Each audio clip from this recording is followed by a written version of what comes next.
3세대 콜로라도가 처음 국내에 진출했을 때 가격 논란이 조금 있었죠. 2세대 모델 대비해서 무려 2,700만 원이나 가격이 올랐다. 아니, 동일 모델이 2,700만 원이 한 번에 가격이 오른다고? 사람들이 약간 좀 놀랬죠. 그런데 더 놀라운 것은 초도 물량 국내에 들어온 400대가 바로 완판이 됐다는 겁니다. 2세대 모델 같은 경우에는 옵션도 뭐 몇 가지 적었어요. 심지어 키 꽂아서 돌리는 방식이었는데, 그런 대신에 국산차와 경쟁할 수 있는, 렉스턴 스포츠와 경쟁할 수 있는 가격대로 책정이 됐었거든요. 그런데 3세대에 와서는 수입산 미드사이즈 픽업 트럭들과 경쟁할 수 있는 가격대로 올라왔습니다. 국내에는 포드 레인저가 있고요. 그 다음에 지프의 글래디에이터가 있죠. 지금 여기 있는 이 전시 차량 같은 경우에는 모든 옵션들, 모든 액세서리를 다 더해서 약 7,800만 원대의 콜로라도입니다. 과연 수입산 픽업 트럭들과 경쟁할 수 있을 만큼 상품성이 좋아졌는지 지금부터 한번 천천히 둘러보려고 합니다. 저는 자동차 콘텐츠로 밥 벌어먹고 살아야 되는 채널 카밥의 권혁재 PD고요. 여러분도 함께 둘러보시죠. 아예 새로운 모델이기 때문에 디자인 먼저 살펴보려고 합니다. 우선 국내에 들어왔었던 2세대 모델 같은 경우에 상당히 투박한 디자인을 가지고 있었죠. 물론 2세대가 출시한 지 조금 됐기 때문에 상대적으로 투박한 느낌도 있었지만, 디자인적인 기교 같은 것을 더한다기보다는 되게 직각의 공구와 같이 단단한 디자인을 취하는 것이 일반적인 그 픽업 트럭 디자인들이 다들 그렇거든요. 3세대 콜로라도 물론 그 공구 같은 직각의 느낌, 강인한 느낌, 이런 것들은 상당히 많이 살렸지만은 기존 2세대 모델에 대비해서는 상당히 디테일적으로 디자인적인 완성도가 높아진 것을 알 수가 있거든요. 일단 Z7-1 단일 트림으로 들어옵니다. 그렇게 낮은 트림이 아니에요. 제법 높은 트림인데 오프로드 지향성을 가진 디자인을 채택을 하고 있는 모델입니다. 그릴 디자인도 옛날처럼 밋밋하지 않고 되게 디테일하게 구성되어 있는 것을 볼 수 있는데, 보면은 다 하나같이 각을 세워서 단단한 느낌의 디자인을 취하고 있습니다. 그리고 이쪽에 흡기가 연결되어 있다거나 그러진 않거든요.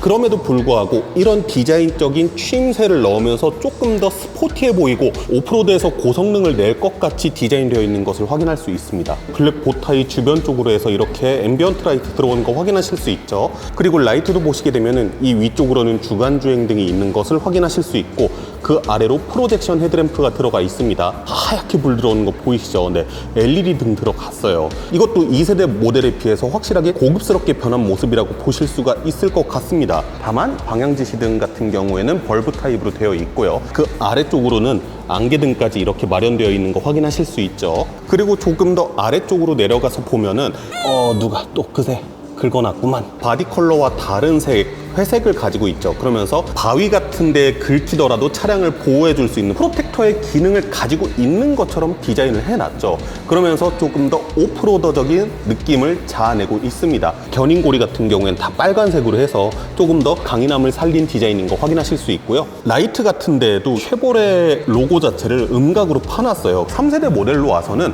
상당히 디테일에 많은 신경을 쓰고 뭔가 섬세한 픽업 트럭이 되었습니다. 야, 보닛 디자인 진짜 멋있다. 특히 미국산 픽업 트럭이라고 하면은 되게 마초적인 기질, 이런 것들 많이 생각하잖아요. 남성다운 선, 되게 굵직굵직한 선, 이런 것들을 많이 썼거든요. 이렇게 음각으로 파여져 있는 선 하나 있고, 이쪽에서도 음각으로 이렇게 파여져 있는 선이 있는데, 이쪽이 들어가고 이쪽이 들어가니까 이쪽이 양각으로 이렇게 나온 것처럼 디자인되어 있어요. 중심부를 기준으로 해서 이 바깥쪽이 튀어나와 있다 보니까, 옛날에 엔진 블록이 큰 고성능 차량들 같은 경우에는 어쩔 수 없이 보닛을 틔운 경우들이 종종 있었어요. 메르세데스 벤츠로 가면 SL 같은 모델들 보닛의 양 가장자리 쪽이 살짝 튀어나와 있거든요. 그런 느낌을 보여주기도 하죠. 그래서 진짜 고성능 차량인 것처럼 디자인이 되어 있습니다. 픽업 트럭이다 보니까 오프로드를 갈 수 있을 것처럼 클레딩을 플라스틱으로 두른 걸 볼 수가 있는데요. 파팅 라인 같은 경우에도 클레딩 안쪽으로 잘 숨겨놓은 거 확인하실 수 있죠. 클레딩이 중앙부에 연결이 되거나 그러진 않고요. 각 휠하우스 위쪽에만 딱 되어 있습니다. 그 다음에 오프로드를 달리는 차량들 같은 경우에는 휠 트래블에 있어서 간섭이 일어나지 않게끔 이렇게 살짝은 네모난 형태의 휠하우스를 만드는 경우들이 많아요. 타이어 부분하고 휠하우스 사이의 간격이 주먹이 2개 정도 들어갈 수 있을 정도로 상당히 널널한 거 보이시죠? 풀옵션 사양이기 때문에 20인치 휠이 들어가 있고 타이어 같은 경우에도 AT 타이어가 들어가 있습니다. 이거를 선택을 안 하게 되면 18인치 휠이 기본적으로 적용이 된다고 해요. 그리고 콜로라도의 측면부 디자인에 있어서 가장 눈에 띄는 거라고 하면은 EV9도 이런 느낌의 디자인이긴 한데 팬더 부분 위쪽으로 해서 라인이 이렇게 하나 있죠. 이 라인이 중앙 부분에 와서 Y자 형태로 쪼개집니다. 그래서 이 위쪽 라인은 벨트 라인 바로 아래쪽으로 마주치게 수평으로 쭉 이어지고요. 이 아래쪽 라인은 한참 밑으로 가서 이쪽 허리쯤에 가서 이렇게 한 줄로 수평으로 가는 거 보실 수 있죠. 여기에서 다시금 만납니다. 그래서 뒤에 팬더 쪽도 위쪽으로 해서 이렇게 일자로 캐릭터 라인이 있고 여기 가서 또 Y자로 찢어지는 팬더 부분의 볼륨감을 상대적으로 강조를 하는 거죠. 특히 이런 오프로드 지향성을 가진 차량들 같은 경우에는 팬더 부분의 볼륨감을 조금 많이 살리는 부분들이 있습니다. 벨트 라인이나 사이드 미러의 이런 커버 부분 이런 데는 그냥 플라스틱으로 마감을 했습니다. 아무래도 되게 실용적인 차량이잖아요. 뭔가 굳이 막 크롬을 가지고 멋을 부린다기보다는 조금 더 실용적인 소재들을 많이 쓴 것들을 볼 수가 있습니다. 이런데 마감이나 이런 것들을 봤을 때에는 뭐 조금 아쉽게 느끼시는 분들도 분명히 계실 거예요. 차량 가격이 가격이니만큼. 하지만 이 차량이 픽업 트럭이라는 본질만 있지 않는다고 하면은 이게 아쉬울 만한 일인가? 그런 생각이 들기도 하죠. 발판이 있기 때문에 승하차가 어렵진 않은 편입니다. 근데 이것도 옵션 사양으로 들어가요. 주유구가 있는데 많은 미국 차량들이 그렇듯이 캠리스 형태의 주유구로 되어 있고요. 후륜 휠하우스도 전륜과 마찬가지로 약간 네모난 형태로 되어 있고 그 주변만 클래딩이 이렇게 플라스틱으로 둘러져 있는 거 확인하실 수 있죠. 그러면서 자칫하면 심심해 보일 수 있는 클래딩에 이런 포인트 같은 거 넣은 거 보실 수 있고요. 후면부 쪽으로 가시게 되면은 여기도 가장자리 쪽은 LED가 들어갔습니다. 물론 이 가운데 쪽은 벌브거든요. 방향 지시등은 호박색이 아니라 빨간색으로 들어옵니다. 미국산 차량이기 때문에 이렇게 빨간색으로 번쩍번쩍하는 것을 보실 수가 있고요. 그렇다면은 이 밑에 있는 등은 자연스럽게 후진등이겠죠. 위, 아래 LED 등 맞춘 것에 따라서 음각 형태로 네모나게 쪼여진 디자인 사용하고 있는데 이 디자인 같은 경우에는 아까 클래딩에서 봤던 거랑 약간 비슷한 느낌이죠. 그러면서도 여기에 또 슬쩍 이렇게 캐릭터 라인을 내놨어요. 예. 철판 가공할 때 뭐 굳이 사실 이런 디자인까지 안 만들어도 되는데 이런 데에서 이제 디자인 디테일을 상당히 신경을 썼다라는 것을 알 수가 있는 거죠. 베드 도어에는 쉐보레 해서 음각으로 딱 바뀌어져 있는 거 보실 수 있습니다. 트레일러 연결 고리, 전원 같은 것들 연결할 수 있는 이런 것들 잘 확인하실 수 있죠. 그리고 베드의 도어 위쪽에 보면은 이렇게 산맥을 형상화한 그림을 볼 수가 있는데 콜로라도가 미국의 지명이잖아요. 네, 콜로라도에 산맥이 많은가 봐요. 문을 한번 열어보면요. 네. 슬그머니 내려가는 모습 확인하실 수 있죠. 미국인들 같은 경우에는 이 베드 같은 데에서 뭐 톱질을 하거나 이런 작업 같은 것들을 많이 하나 봐요. 뒤에서 간단한 작업들은 할 수 있게끔 자가 있는 모습을 확인하실 수 있고 그 다음에 이쪽 보면은 고리 같은 게 있거든요. 이거를 해제하면은 이쪽에 별도의 스토리지가 또 마련이 되어 있습니다. 고리 같은 것들도 있어서 물건을 넣어놨을 때 안 흔들리게끔 할 수도 있고요. 여기에다가 얼음 같은 거 채워서 캠핑 같은 거 갔을 때 뭐 맥주라든가 음료라든가 이런 것들 시원하게 꺼내 먹을 수도 있게끔 되어 있다고 해요. 풀사이즈 픽업 트럭 GMC 시에라 같은 경우에는 계단 형식으로 오르내릴 수 있는 기능 같은 것들이 있었는데 보통 미드 사이즈 픽업에는 그런 것까지는 잘 마련을 안 해두더라고요. 그래서 범퍼 양 끝으로 해서 이렇게 계단 같은 게 있어요. 이 계단을 밟고 짐칸에 오를 수 있게끔 되어 있는 거죠. 네. 제 덩치 보셔서 아시겠지만은 심지어 여기 스토리지 뚜껑이 있던 데잖아요. 이렇게 제가 두 발로 서 있어도 되게 멀쩡한 거 보이시죠? 베드에는 어떤 기능들이 있느냐. 표면을 보시면 아시겠지만 되게 까슬까슬하게 뭔가 처리되어 있는 것 같잖아요. 일반적인 쇠판떼기 위에다가 물건 같은 것들을 적재하게 되면은 철판이 긁히고 비 맞고 그렇게 되면 녹이 올라오거든요. 그런 것들을 방지할 수 있는 것들을 다 도포를 해놨습니다. 그래서 녹이 올라오지 않게끔 되어 있고 이런 데 보면은 고리 같은 것들 다 연결이 되어 있습니다. 그래서 실제로 뭐 저기 두카티 같은 바이크들도 전시가 되어 있긴 한데 이런 픽업 같은 경우에는 아무래도 사륜, ATV 같은 것들을 또 많이 실잖아요. 그런 것들을 실었을 때 여기에다가 줄로 딱 고정을 해서 묶어둘 수도 있는 거죠. 이쪽에도 연결고리가 있고 반대쪽 역시 마찬가지입니다. 이쪽에도 연결고리가 있고 이쪽에도 연결고리들 잘 있죠. 그리고 이쪽에는 230V 아울렛도 있는 거 확인하실 수 있고요. 그리고 이 차량 풀옵션 사양이라 그랬잖아요. 그래서 여기 보면 전동식 덮개가 있거든요. 아까 보니까 이 전동식 덮개를 덮을 수 있는 별도의 리모컨 같은 것들이 있더라고요. 밖에서도 쉽게 땀 안 빼고 덮개를 덮을 수 있는 이런 장치가 마련이 되어 있는데, 근데 아무래도 전동식이다 보니까 모터 같은 것들이 들어가야 되잖아요. 그러다 보니까 차량 끝에 조금 차지하는 공간이 있습니다.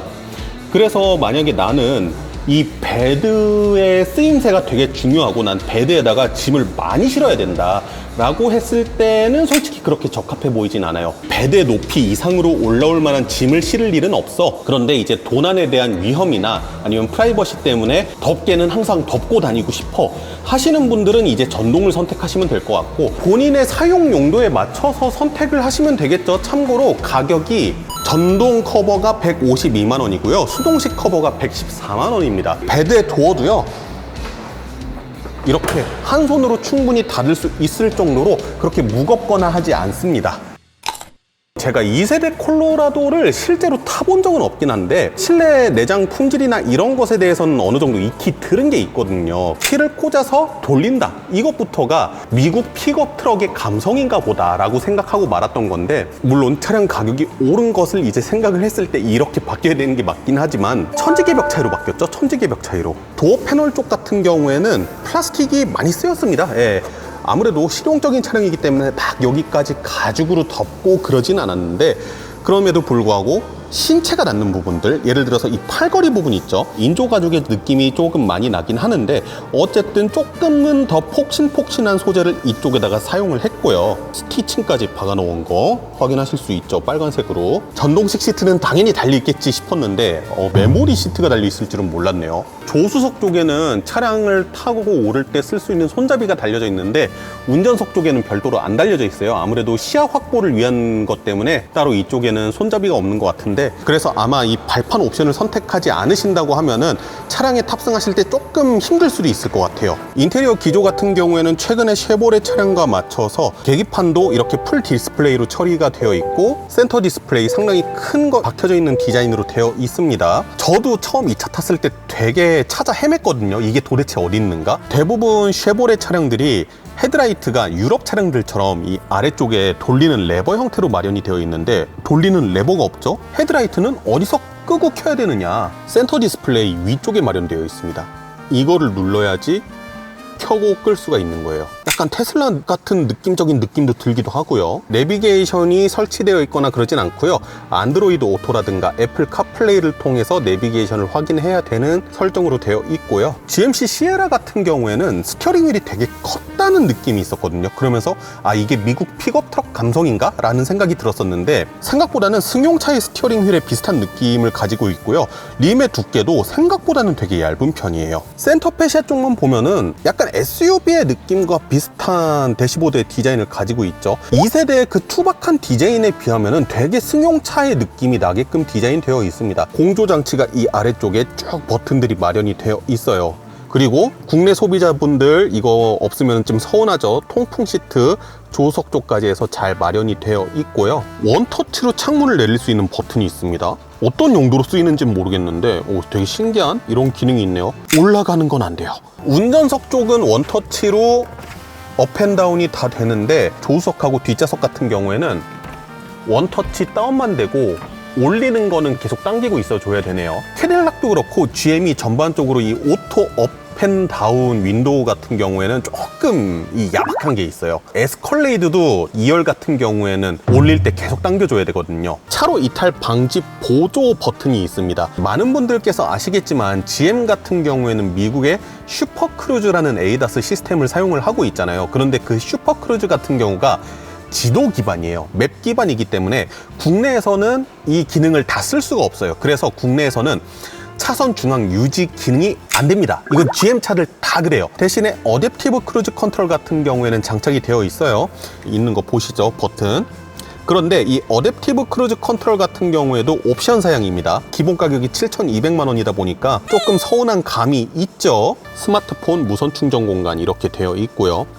이쪽에 사륜 구동을 조절할 수 있는 버튼이 마련되어 있습니다. 그때그때 용도에 따라서 사륜 구동을 조절할 수 있다는 거죠. 그리고 쉐보레 많은 차량들이 쓰고 있는 이 토글 스위치 방식의 변속 버튼이 있는 거 확인하실 수 있습니다. 별도의 패들 시프트 같은 거는 마련이 안 되어 있습니다. 센터 콘솔 박스는 제법 깊게 잘 마련되어 있습니다. 글로브 박스 공간도 뭐 그렇게 작지는 않고요. 보스 오디오가 어댑티브 크루즈 컨트롤하고 같은 옵션 패키지에 묶여져 있다고 합니다. 그리고 GMC 시에라에도 없던 게 이 차에 달려 있어요. 물론 옵션 사양이긴 한데 무려 썬루프가 달려져 있습니다. 오프로드 주행을 했을 때 볼 수 있는 G값 같은 것들도 다 확인하실 수 있고, 뭐 스티어링 각도라든가 전면 카메라를 통해서 시야도 확보가 가능하죠. 측면 쪽에 충분히 빠져나갈 수 있는 공간이 있는지 이런 것들도 다 확인이 가능합니다. 차량 하부 쪽도 확인을 할 수 있는 카메라가 달려져 있습니다. 오, 신기하다. 이거는 진짜 오프로드 다니시는 분들은 이런 기능이 있으면 너무 좋죠. 힐 디센트 컨트롤이라고 해서 험지에서 내리막길에서 적은 속도로 주행할 수 있게끔 속도를 조정할 수 있는 이런 것들도 달려져 있는 거 확인하실 수 있죠. 이런 기능들은 나중에 차량 시승할 수 있을 때 한번 직접 실험해 보는 걸로 하고요. 제 시트 포지션 그대로 맞춰놨거든요. 이 상태로 2열 쪽으로 한번 넘어가 볼게요. 2열 보시면은 이쪽에 레버가 있거든요. 이 레버를 당긴 상태에서 이 바닥을 들쳐 볼게요. 네. 이렇게 들추면은 별도의 수납 공간이 마련되어 있습니다. 지금 이 차량도 보면은 자키라든가 삼각대 같은 것들 수납되어 있는 거 확인하실 수 있죠. 그리고 우리 미국 영화 같은 거 보면은 보통 주인공이 이런 픽업 트럭들 많이 타죠. 이 뒤쪽에 있는 슬라이딩 도어를 열어서 이렇게 개와 소통을 하면서 가는 모습들 많이 볼 수 있습니다. 이거는 아마 2세대 콜로라도에도 제 기억에는 들어가 있던 기능으로 아는데 3세대 콜로라도에도 빼놓지 않고 장착되어서 들어온 거 확인하실 수 있고요. 일단 주먹은 딱 하나 들어갈 정도로 그렇게 넓은 공간은 아닙니다. 좀 타이트한 공간이고요. 그리고 생각보다 발 공간도 제법 타이트해요. 2열에 탔을 때 시야가 1열에 탔을 때에 비해서 되게 높거든요. 1열 바닥보다 2열 바닥이 좀 더 높은 것으로 추정이 되는데 딱 제 눈높이에서 봤을 때가 딱 이 정도 느낌이거든요. 확실히 앞에 쪽이 넓게 보이는 거 보실 수 있죠. 대신에 그만큼 위치가 높다 보니까 헤드룸도 살짝 타이트한 느낌은 있어요. 거기에다가 아무래도 미드 사이즈 픽업이다 보니까 등받이의 각도가 조금 서 있는 편이거든요. 그래서 아마 키가 180 정도 되시는 분께서 이 차량 뒷좌석에 탑승을 하신다? 그러시면은 조금 많이 불편하실 수도 있겠다는 생각이 들긴 합니다. 한 뼘? 두 뼘. 그래도 시트의 방석 자체가 그렇게 짧지는 않은 편이라서 다리까지 들뜬다거나 그런 느낌은 없습니다. 2열의 편의 장비를 보게 되면은 여기에 C타입 USB, A타입 USB 있고, 여러분들도 어두워서 잘 안 보이실 건데 더 밑에 보면은 230V 아웃렛도 달려져 있습니다. 2열을 위한 에어벤트 귀엽게 달려져 있는 모습 확인하실 수 있고, 2열을 위한 컵홀더도 이렇게 마련되어 있는 정도, 그 다음에 시트백 포켓 정도 있다. 센터 암레스트에 컵홀더 이렇게 있어서 그러면은 2열에서만 사용할 수 있는 컵홀더가 일단은 4개네요. 2열 공간은 뭐 그렇게 넉넉하지는 않다. 상시로 성인을 태운다고 했을 때는 조금 타이트한 공간일 수는 있겠다.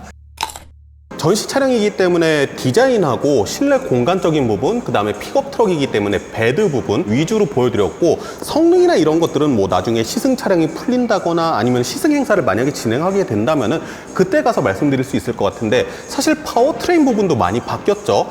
원래 2세대 콜로라도 같은 경우에는 V6 3.6L의 나름의 고배기량의 엔진을 가지고 있었어요. 되게 미국 픽업 트럭다운 세팅이었는데 이번에 4기통 2.7L 가솔린 터보 엔진이 들어갔습니다. 그러면서 8단 자동 변속기가 같이 매칭이 됐죠. 왠지 뭔가 미국 픽업이라고 했을 때 우리가 생각하는 그 향수와는 살짝 거리가 먼 듯한 파워트레인이 들어갔는데, 대신에 그렇게 하면서 배기량도 낮아졌고 대신에 토크 같은 경우에는 상당히 많이 늘어났죠. 잠깐 수치적으로 말씀드리자고 하면은 314마력에 54kg 포스미터의 토크가 나오니까요. 주행 질감에 있어서도 상당히 많은 차이가 있을 것으로 보이는데, 그것에 대한 이야기는 나중에 시승하면서 또 말씀드리는 걸로 하겠습니다. 그냥 세워져 있는 차량 바탕으로 봤을 때만 하더라도 기존의 콜로라도에 비해서는 조금 많이 변했다는 것이 느껴지고, 제가 그래도 그리고 레인저 시승했었던 적이 있잖아요. 그 다음에 글래디에이터 같은 경우에는 제가 따로 시승은 못 해봤는데 어쨌든 뭐 랭글러랑 비슷한 차량이고 2열 시승은 해본 적이 있거든요. 비교해봤을 때 상품성이 나쁘진 않아요. 그들과 비교했을 때에도 상품성은 제법 좋은 편에 속하거든요. 그러니까 확실한 거는 좀 타봐야지 알겠다 라는 말씀드리면서 오늘은 여기에서 영상 마치는 걸로 하겠습니다. 네, 저는 자동차 콘텐츠로 밥 벌어먹고 살아야 되는 채널 카밥의 권혁재 PD였고요. 콜로라도 궁금하신 분들은 도산대로에 있는 하우스 오브 GM 와서 한 번씩 구경해 보시면 좋을 것 같네요. 네, 감사합니다.